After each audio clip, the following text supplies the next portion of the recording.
All right, so you're here for another deep dive. You're one of us. You really like to, understand things thoroughly, but you don't want to get lost in the weeds. Today, we are going to explore a collection of ancient literature that is packed with surprisingly modern emotions. Ovid's Heroides. Yes, that's right. The Heroides are a set of letters written from the perspective of some really iconic women from mythology, figures you'd recognize. We're talking Penelope, Medea, Dido, Ariadne. Each one of them is pouring out her heart to an absent lover or husband. And it really is a fascinating glimpse into the inner lives of these women. It really is. And to really kind of unpack these ancient voices, we've been looking at excerpts from a scholarly edition, which I think has been so insightful for me to read, just to get that layer of expert analysis on these letters. It's not just reading the raw emotion, but understanding why these stories were told this way and what they might reveal. Yeah. Exactly. And so our goal in this deep dive is to unpack the complexities of Ovid's Heroides, really look at it through this informed lens of scholarly interpretation. We want to extract the core insights, the things that really jump out as speaking to the enduring power of literature to capture human emotion. How do these ancient stories help us see something about ourselves and, see it with a deeper understanding than maybe we did before? Okay, so one of the things that has really struck me from what we've looked at so far is this constant tension in erotic desire. Almost every letter seems to be driven by this underlying conflict. Why do you think Ovid keeps coming back to this push and pull? Yeah, that is a really crucial observation. If there's one nerve that's running through the Heroides, it's this intense yearning that very rarely finds a kind of stable and fulfilling object. So these women are caught between this kind of passionate longing for love and the harsh realities of their situations. And what's really interesting is that while that gap between desire and possibility inevitably leads to a kind of frustration, what's so compelling is the way in which each woman's unique situation sort of colors that experience. It's a testament to Ovid's understanding of how individual circumstances really shape our emotional lives. Right. It's like the same basic human longing, but it's refracted through all these different mythological prisms. And I think one of the reasons that it feels so direct is that we're experiencing it in this first person, very immediate letter form. Yeah. Can you talk a little bit about, what does that choice of style, that epistolary style, really bring to the work? Yeah, so the epistolary form is really, really key here. By confining the narrative to a single voice, Ovid immerses us completely in the subjective experience of that individual. We are limited to their perceptions, their emotional fluctuations, the leaps that their imagination makes. And so it creates this really powerful sense of intimacy and immediacy, almost as if we're eavesdropping on these characters' most private thoughts and feelings. It also, in a way, makes their perspective the only one that we have, which really shapes the way that we understand their plight.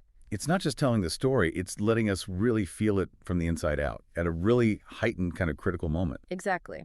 And the progression of each letter often mirrors the writer's evolving emotional state as they grapple with the crisis that they're experiencing. So we witness their uncertainty, we witness their fear, sometimes even their growing resolve. And this kind of direct access to their internal turmoil is what makes the Heroides so psychologically rich. And it shows us rather than just telling us the depths of their emotional landscape. Now, alongside this really, powerful sense of longing, I think there's also recurring shadow in these letters. This idea of death and separation as ever-present threats.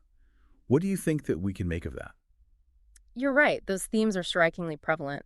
And it's quite remarkable, actually, just how many of these characters consider suicide as a very real possibility if they can't be reunited with the one that they love. And this speaks volumes, I think, about the perceived stakes of their emotional lives and the intensity of their attachments.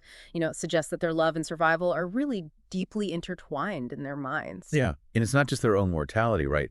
It seems like there's a really palpable fear also for the well-being of the person they're writing to.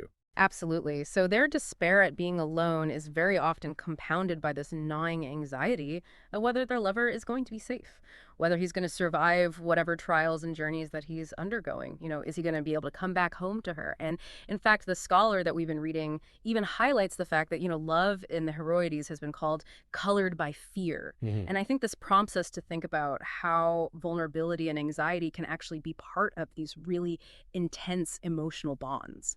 Yeah. It's almost like love in this mythological world is depicted as something that is both incredibly precious and incredibly fragile. There's this ever-present apprehension about its potential loss. Now, another thing that's really prominent in the Heroid is this way that Ovid kind of weaves in all these well-known myths. How do you see him using these stories in this context? Yeah, so this is really where Ovid's artistry shines, I think. And what's interesting is that he doesn't treat the myth as like a strict set of moral guidelines that dictate how the characters behave. They're not necessarily examples of how one should behave.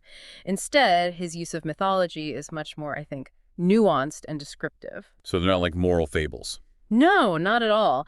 The source that we've been looking at really makes clear that the function of myth here is to describe, to summarize, and to provide a kind of recognizable framework, a paradigm that helps us understand the characters and their particular situation.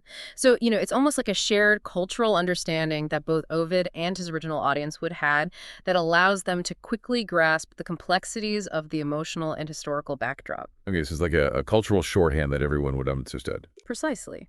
Yeah, like, for example, the myth of the Trojan War is a recurring reference point in the Heroides, and it serves as this really concise way to sum up this massive decade-long conflict that is the basic cause of separation for a lot of these couples. Mhm. So myth and religious narratives in the Heroides, they aren't so much driving the immediate action of the letters. They're more reflecting on events that have happened in the past or that are about to happen. Okay, let's look at some specific letters to see how this plays out. Our scholar has highlighted the letter of Laodamia to Pertisalis. Can you kind of give us the rundown of what's at the heart of that particular situation? Yeah, so this letter really exemplifies what our scholar calls the impossible paradox that's at the heart of their love and their circumstance. So Laodamia and Pertisalis, they're newlyweds, they're very much in love, but their happiness is interrupted when Pertisalis has to join the Greek expedition to Troy. Bad time. Terrible timing. And so Laodamia is caught in this really terrible bind because on the one hand, she wants her husband to be this glorious hero, so she urges him to fight bravely and win so he can come home. But on the other hand, she's completely terrified because she's aware of the oracle that predicts that the first Greek to set foot on Trojan soil is going to be killed. And this creates this really agonizing conflict within her where, her desire for his heroic glory is directly at odds with her fear for his life. It's that classic clash between personal love and public duty. The desires of the heart versus the dictates of fate. Now, what about the letter of Sidipe to Aconchus? That seemed to be a very different kind of dynamic.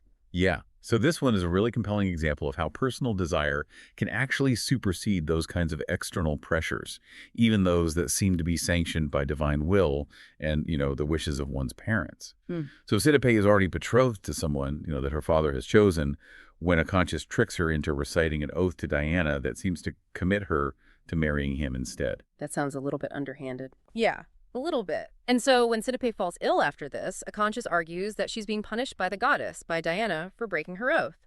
But Sidipe is pretty clever, and she argues back that a valid oath requires informed consent, which she clearly didn't give. But what becomes clear over the course of the letter is that the illness isn't really a divine curse at all. It's much more likely that it's a symptom of her own increasingly complicated feelings for Aconchus. Oh, so the sickness is much more about her own, evolving feelings than it is about an angry goddess. Exactly. The myth of Diana's wrath basically becomes this kind of convenient tool for Aconchus to get what he wants. And initially, Sidipe uses it as a way to defend herself against his advances. But as the letter progresses, the mythical explanation kind of fades into the background, and what we see is Sidipe beginning to acknowledge her growing attraction to Aconchus. And our scholar actually points out that Aconchus's victory, so to speak, isn't because of some divine intervention. It's because he's able to actually capture Sidipe's heart. It's a much more human resolution. It's really about this connection rather than some supernatural decree. And it highlights the power of individual will and attraction in this situation. Yeah, I agree. And I think these two examples that we've just looked at, Laodamia's impossible dilemma and Sidipe's kind of changing desires, really nicely illustrate the diverse range of situations and the real psychological complexity that Ovid explores in the Heroides. And yet, despite this variety, our scholar also emphasizes this unifying characteristic of irony in the letters. How does that irony play out? Yeah. So what's ironic is that these characters, despite their longing, despite these really passionate and eloquent arguments that they're making, they're constantly being denied a stable and lasting happiness in love. There's always a catch. There's an obstacle, a tragic circumstance that prevents them from actually getting what they want. So it's almost like he's setting up these incredibly romantic scenarios only to subvert them somehow. Yeah, in a way. I mean, the very structures that are supposed to provide order and stability in their society, the ethical and legal norms, are often shown to be completely inadequate because they frustrate these characters' very basic human needs for fulfillment and happiness. So we see these private actions driven by these really powerful emotions that end up challenging that public morality that's supposed to keep everything in place. So this inherent tension between what the individual desires and what society expects often leads to disappointment. Now, our source also talks about this debate among scholars about the authenticity of one particular letter, the one from Sappho to Phaon. Yeah, so letter 15 has a slightly different history in the collection. The scholar we're reading, Henrique's story, he actually sets it apart in his edition. He puts it in an appendix because he's not totally convinced that it belongs as an integral part of the Heroides. So is there a consensus among scholars about whether it's actually by Ovid or not? It seems like, despite these textual issues that Derry points out, the majority of scholars do think that it is an authentic Ovidian letter. So the placement might be up for debate, but it seems that most people agree that Ovid did write it. Good to know. Despite those lingering questions, scholars seem to agree that it is by Ovid. Now, something else that I noticed coming up in a few of these letters is this idea of secrecy, particularly in the letters of Paris, Acontius, and Hero. Is there a common thread that links their need for secrecy? Yeah, I think in the case of Paris and Acontius, the secrecy is really tied to the kind of illicit nature of their desires and actions. So Paris, of course, is trying to run off with Helen, who's already married, and Acontius is using deception to try to bind Cydippe to him against her father's wishes. So secrecy as a means to an end, a strategy for pursuing a love that is, in some ways, forbidden. Exactly, yeah. But with Hero, it seems to be a little bit different. It seems to stem more from shyness and a concern about social impropriety. There might be these cultural differences between her and Leander, who's from the other side of the Hellespont. Given that marriages were often about creating alliances and that kind of thing, you could imagine that their families would not be super happy about this relationship. So it's not so much about transgression, but about navigating social barriers and potential, disapproval from their families. Right. And interestingly enough, it's actually Leander and Hero's nurse who really push for secrecy, while Hero herself expresses more of a willingness to be open about their love. So this kind of highlights the internal conflict that she's experiencing between her personal desires and the constraints of social norms. And this idea, this conflict between secret love and this kind of external opposition is, as our scholar points out, a really enduring one. You see it in Romeo and Juliet, you see it in West Side Story. It's a theme that keeps coming up over and over again. It really shows you that these ancient human dramas have a way of echoing across time. Now, as we've talked about all of these letters, I think we've really seen this incredible depth of emotional experience that Ovid creates for his characters. And our source talks about this common critical observation about Ovid's understanding of human nature. Yeah. A lot of scholars have pointed out that one of the most striking things about Ovid's writing, and definitely in the Heroides, is this really acute understanding of the human mind. He delves into the characters' internal struggles, their motivations, their hopes, their despair, and it really speaks to his profound understanding of human psychology. He's not just telling a myth, he's really dissecting these characters' inner lives. He's peering right into the core of their experience, laying it bare for us in these letters. Absolutely. And so I think it's this really nuanced and insightful exploration of desire, of disappointment, of the various ways in which people navigate challenging emotional landscapes, all within this really familiar framework of mythology that accounts for the heroide's enduring appeal. People are still reading it and scholars are still writing about it because it speaks to something so fundamental about what it means to be human. Right. So in our deep dive into the Heroides, we've really gone through this central tension between what we desire in love and what's possible. We've seen how that intimate first-person narrative really helps to reveal the character's psychology at these really key moments of crisis. We've talked about those themes of death and separation that run through the letters and how they're so often intertwined with anxiety and fear. And we've looked at the way that Ovid uses mythology not as a rigid doctrine, but as a way to describe and give context to these characters' experiences. We've looked at these specific examples, Laodamia and Cydippe, to see how these themes play out. And we've also talked about the scholarly debates surrounding that letter from Sappho and this overall sense that Ovid had a very profound understanding of the human heart and that understanding is evident throughout the collection. Yeah, and I think that looking at it through the lens of this scholarship has given us a much richer, more nuanced understanding of these really timeless human experiences. It really has. And it leaves us with a final thought to consider. Given these intense emotions, these raw vulnerabilities, and the longing that's expressed in these letters, what modern form of communication do you think would best capture what these women are feeling?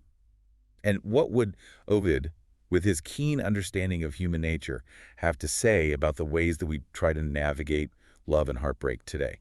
So think about it. How do these themes from the Heroides still resonate in our relationships and the stories that we tell about ourselves? Yeah, that's a good question to ponder. That's all the time that we have for today. Thanks for listening.